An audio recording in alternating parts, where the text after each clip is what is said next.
What's up guys, welcome back. So today let's go over season 2 in Diablo 4. What are going to be the chase uniques to get? We're only going to be talking about the Uber uniques.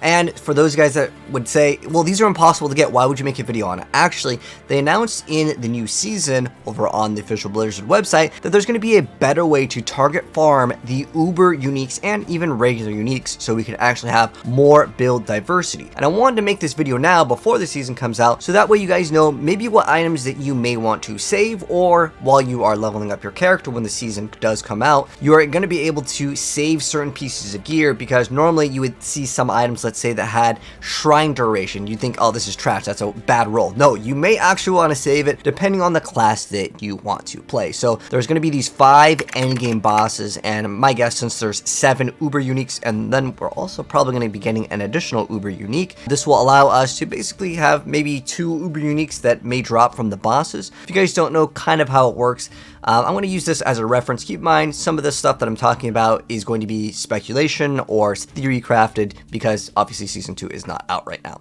So how it works in some of the Diablo games, specifically in Diablo 2 or even Diablo 1, there were certain bosses that had a higher chance to drop a very specific unique item. And for example, over here you can see like what does Mephisto drop, so he can drop these depending on the difficulty. You know, we could think of it kind of like World Tier 3, World Tier 4, or maybe if they somehow surprise us with World Tier 5, you might be able to get very specific drops from that said boss, because remember, there's going to be 5 of them. So again, with the amount of Uber uniques that exist in the game, yeah, we can more than likely get maybe getting the jewelry from one of them drops weapons, one of them drops the helmets or something like that, all right? So at the end of the day, there's going to be some way for us to actually finally acquire these. What are the drop rates and those kinds of things? I don't know, okay? But what I'm here to give you guys the info on, and what I want to do, is kind of talk about which Uber uniques are actually going to be worth it, and which ones can actually open up the doors for newer builds. So starting right off, in terms of the first one that we can go over, and some, by the way, cannot be equipped by all classes. So with Andariel's visage, this is a helmet. It gives you all stats, whatever. Attack speed doesn't really matter too much. It's not a nice stat, doesn't normally roll on a helm versus like basic attack speed. This is just flat attack speed, which is better. Then the third stat. This one is the one that actually matters. This is percent lifesteal. And if you see, even just in the gameplay in the background, sometimes we're using, you know, certain skills where we're hitting for like, you know, hundreds of thousands or millions of damage, or if you're playing like certain classes, you can get, you know, even way more damage, like in the billions or trillions of points of damage. Just a percent of that is just going to make it so you are unkillable. This thing could be insanely overpowered in PvP, because it is, again, remember, you're ceiling at a percent of life, which is really, really good. And it's not like there's a chance to activate unlucky hit, it's just giving you that flat percent. So if you're running something that attacks super fast, that can attack, let's say, 5 times every single time that you're attacking it, maybe it's like rapid fire or twisting blades with the spinning blades, I mean, you could heal for absurd amounts of life, making you basically immortal, right? And that could be used for lots of classes. However, I was thinking about it, I'm like, well, lifesteal is going to be maybe something that could be tied to attacks only, because it's a percent lifesteal. How it used to work, if you guys have actually played Diablo 2, you might have realized that you can't do any like leech with your spells. It doesn't work. Heck, even Path of Exile doesn't let you leech with spells unless you have some special way to do it. It doesn't actually apply to spells. So what this could mean, and again, this is kind of theory crafted here, because, well, most of the stuff in this video will have a slight grain of salt, because again, these are kind of untested, where it may not work for certain casters, right? It may only work on a bow attack, a melee attack, but it may not work for, let's say, if you're playing a Frozen Orb or a Blizzard build. If you're a caster, it may not work. So just keep that in mind. And I kind of wanted to briefly go over a small little like tier list for like kind of each item here, but it's going to be relatively fast because some classes simply can't benefit off of it. And then we have a lucky hit chance where you get to actually apply a poison nova. Now that poison nova, most of the times when there's any damage in Diablo where it's like a chance for something to activate and it does damage, it's like laughable. It basically doesn't do any damage. But applying that poison damage area of 5 seconds to enemies in the area, you can maybe have some builds that normally wouldn't happen to have poison damage to trigger an element. If you guys didn't know, the barber in season 1 actually triggers the damage to be shadow damage, which the wizard isn't supposed to be able to get, or the sorceress in Diablo 4. You're not supposed to be able to get shadow damage, but it counts as another element with your tall rashes to get a bonus damage. So if you need to get more elements, poison would be another element that you normally would not be able to get. I wouldn't really consider it build defining for, let's say, the sorceress, but might be able to open up the doors for extra little bit of a multiplier. But I would say if you are playing a certain build, like I said, I kind of want to make a brief little tier list of just Andariel's visage. I would say out of all the classes, probably Rogue would be able to maybe have some sort of like best in slot for for them, or maybe just like kind of build enabling. And I say kind of because it's still at the end of the day is a lucky hit, but being able to have a bunch of life leech, I would say that's just like kind of best in slot for a lot of the melee builds. Again, that life percent steal is just so incredibly powerful. However, it is a little bit more niche at the end of the day for certain builds, because you need that cooldown reduction, and you're sacrificing that cooldown reduction for that power over there. So Shaco for most classes will just be all best in slot, but some of these, again, I can't really say that I've tested this, so you may not be able to use it on some caster builds. So I'm just going to go ahead and kind of give you guys a slight reference over here in terms of what it could do. Now, the next one over here is going to only be for very specific classes. We're talking about the staff. So there's only a few classes that can use the staff in the game. So like, for example, the Barbarian obviously can't use the staff. You can't use it on a Rogue. You can't even use it on the Necromancer. The two classes that can currently use it are going to be the Sorcerer as well as the Druid. Both of these classes are able to use the staff weapon archetype.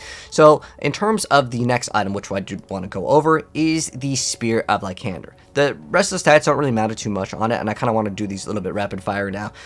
But the stun chance could actually be pretty okay on the Sorceress. However, remember, you're using a two-handed, you're sacrificing that two-handed weapon bonus. So I think a lot of people may actually use this for snapshotting, which means that you equip it, you use the special ability, which is to gain a random shrine effect for 10 to 20 seconds after killing a elite. So it does have a cooldown once every 30 seconds. So my thought process is, if you can equip it, kill the elite, get that, like, let's say that conduit, and then go back to your other weapon, and then once that cooldown is ended, just swap back to this weapon. Alternatively, I was thinking, well, if you can just keep up your conduit, and let's say you get shrine duration rolls on every single stat. Well, maybe you can get that shrine to last so long that you can overlap and go past that 30-second interval and just keep on getting all of the shrines, and you'd have permanent conduit, essentially, if you're able to keep it up a really long time. And again, because these are untested, because no one has these for the most part, I would love to know if you're able to snapshot it. If anyone has any info on this, definitely let me know down below in the comments. But if you're able to just equip it, this could be arguably, because again, the only classes that can really utilize this is build enabling. This is like an S tier potential here for this item. Again, there's only two classes that can use it. It is 100%. The rest of the classes, you literally can't even use it. So yeah. But next up, we have Doombringer. So what does Doombringer do that's actually special? So there's a chance to heal on life, damage, core scale, whatever. It doesn't really matter too much. The only thing we're here is for the lucky hit, a chance to actually deal some shadow damage to enemies and reduce their damage done by 20% for 5 seconds. So if you are just looking to survive, because it gives you up to 26% maximum life, which is crazy, and then on top of that, you also get to have the ability to have damage reduction. So in terms of for most of the classes that can use it, because if we're looking at the classes that can use it, well, Necromancer can use it, the Rogue can use it, Barbarian can use it.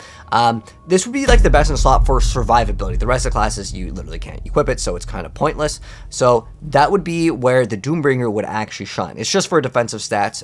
It does do some shadow damage, but like I said before, most of the bonus damage when something effect happens, it's just kind of worthless. Next up, this is just the best in slot for every single character. This is the Harlequin crest. It's got life, it's got cooldown reduction, it's got resource generation, all stats, but the main thing that we're using it for, the damage reduction is okay. You can get an aspect that just kind of gives you that, but that +4 ranks of all skills, that's 20% extra DPS on top of getting cooldown reduction, life, which is kind of the main stats that you do want in a helmet.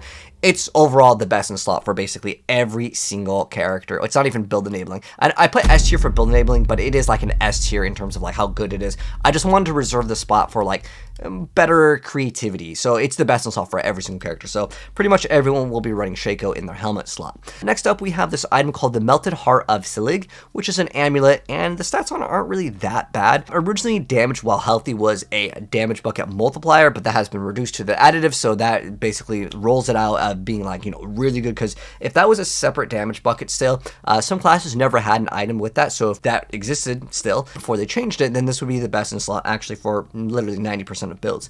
However, it has a very big downside for like most of the meta builds. So you gain plus 30 maximum resource, so aspect of like the Edge Master would be really good because you're able to keep up your resource, right? You're able to get more resource. In addition, when you take damage, you drain 3 to 8 resource for every 1% of life you would have lost instead. So certain builds that would be more in the basic attack only could benefit off of this because you don't need your resource, and then you have an insane amount of survivability. So it is build enabling for certain classes. Now, as far as I'm aware of, the only classes that would benefit off of this that use basic attacks, I guess there's kind of maybe a druid one, but for the most part, yeah, there's Lunging Strike with like the aspect of Berserk ripping, with Lunging Strike just keeping up Berserk, and there's also our Clash Sorceress. So those are the two builds that I would say that would actually enable these, because most of the other classes in the game do not want to use a basic skill. Again, druids maybe, it's kind of a 50-50, but I mean, there's the Wernado druid, that thing is shreds, but just being able to have insane amounts of tankiness with a Melted Heart is going to be what is actually used for. And yeah, I mean, being able to have almost another life bar, because remember, if it rolls relatively good and you're getting like 30% bonus, and you can get it on your Paragon tree, and you can also pop a potion that gives you plus 50, I mean, we're looking at someone to have maybe double tankiness, or if you're really like creative, you might be able to go push even further to get like triple the amount of tankiness on your character, because again, you almost have like another health bar, so to speak. So this is definitely going to be good, especially if any of those new bosses are going to be hard and have one-shot mechanics, let's say like Uber Lilith. This could actually make some builds, maybe finally tank some of the blood waves with Uber Lilith. Again, you'd have to be playing a basic attack build, which is why I wanted to kind of give you guys this visuals of like what classes can actually use this. Next up, we have the Ring of the Starless Skies, which is actually a pretty good ring overall. It's got lucky hit, it's got crit strike chance, crit damage, core skills. It's really good. And then on top of it, it says each consecutive core skill cast reduces the resource of your next core skill by 8 to 12%. So this is actually pretty good. It goes up to a maximum of 40. So if I'm sitting there spamming, let's say Chain Lightning again and again, I have 40% resource cost reduction. I can even combo that with, let's say, the Mother's Embrace, and then have just an insane amount of resource cost reduction. I was even checking out on like how much extra resource cost reduction that you can currently get. You can get 23 plus another like 10. So you can have like 70% resource cost reduction with this if everything is like kind of maxed out, which could be really build defining for basically almost all builds, except for let's say maybe like Blizzard Sorceress. But for the most part, I would say this is not necessarily build enabling, but it could be like the best in slot for like basically every build that's using a core skill. Again, if you're using something more niche, like let's say Blizzard Sorceress or Meteor Sorceress, Firewall, those things are not considered core skills, so it would not apply. But for the most part, that's like best in slot for a lot of characters if you want to have a really good ring. Again, the main thing with rings for most people is getting that crit strike chance, but it also gives crit damage. I mean, all it's missing is basically vulnerable damage instead of lucky hit, but lucky hit chance is still a pretty good stat overall. You do lose out on that aspect, but that amount of resource cost reduction could be really, really strong for most classes, especially if some of these new vampire skills that we're getting can work with it. All right, so next and final one that I want to talk about is the Grandfather. What classes can actually use this? Well, only Necromancer as well as a Barbarian can currently wield a two-handed sword. So this item over here, going over the stats of it, again, some of this stuff is kind of like most people don't really know. We'd have to go swap to the Barbarian over here. We can go to, let's say, the Grandfather. So you can see like kind of the stats that it's rolling. It's basically double the stats of what an item could roll, let's say, on like, let's say, damage, or the special ability on it is your crit strike damage is increased by 100%, which is pretty good. I mean, again, it's like double of the rest of the stats. Getting 100 to all stats is pretty good to meet the requirements for your Paragon board. Ignoring durability loss is basically worthless. But the special power is basically that the properties on this weapon can roll higher than normal. Being able to get 4.5k life is like crazy. That is huge.